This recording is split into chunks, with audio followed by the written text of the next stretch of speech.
Hello and good evening. This is Amit Bhardwaj and you are watching Voice of Common Man. Today we have a very special guest with us, Saumil Kaushik. He's a student of class 11th in Air Force Golden Jubilee School. Today we will discuss the shortcomings of Indian education system. Hello Saumil, welcome to my show.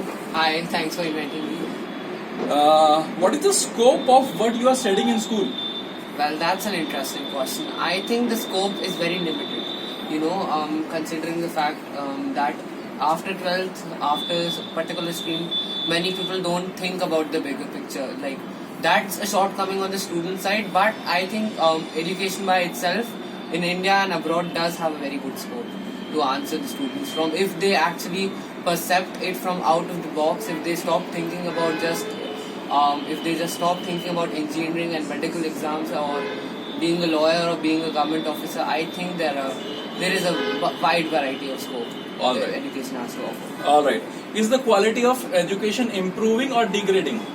Well, I think it has improved somehow, but it has been pulled back by many factors as well.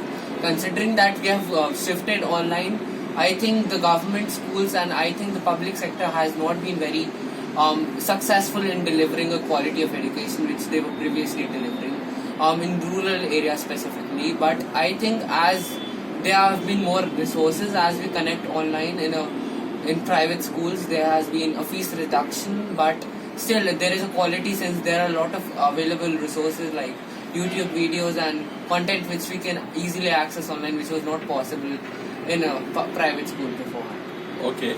Alright. Is there any difference in quality of education in public and private school?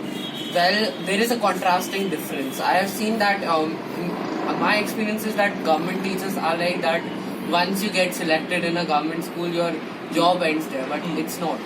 The efforts they have put in is, I think, considerably small comparing it to what others are doing. Many few are actually taking their job seriously. It's just 8 to 2 hour shift and then you're back home and doing other things or running a tuition or something.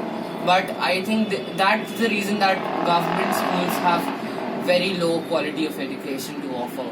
It's just a midday meal, a meal to offer, and a prayer in the morning, and just then an 8 hours of school. You are studying in private school or a government school? I am studying in a private school. Why not in private school? Sorry, you are in government school. I am in a co-ed school, so basically that's run by Air Force. So that's half government, but the quality is improved since it's a half private as well. Now, how is the quality? The quality is much better if you compare it to a totally government school which is run by the government or the state government. Alright. What is the biggest deadlock of success in Indian education system? Well, the biggest deadlock I think the textbook material, which has been there for 15 years now, 2005 to 2020, with some minor changes in between and some things, but it doesn't offer, after every year you are studying the same material, it involves a sense of, rectification to people. It's not very practical in its approach. Okay.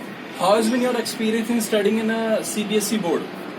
The experience has been a little hectic by the side, considering the fact there is a big jump when you come from 8th to 9th. Since I think till 8th, if you're studying sciences and social sciences, it's like more of environmental sciences. But when you jump into 9th grade, you experience the reality of sciences based on various assumptions which are very pretentious in nature. And when you jump into 11th, which is a very, very big leap, you actually have a very varying syllabus over the course and it gets a little more hectic. What do you really want to change in Indian education system? Well, I think the textbook material to be more practical approached, and I think changing the mindset that physics, chemistry and maths are important as subjects. They are the only important subjects and there are not a lot of scopes out there. And I think the mentality that once you have, what do you call it? Yes, the mentality towards Indian education system by itself. Anything you want to say to Ministry of Education of India? Well, I hope that the new education policy does a lot of wonders for the generations to come, and actually it helps us to deal with overpopulation and over-competitiveness in the later stages of life, especially the competition exams. Alright, thank you so much, Saumil.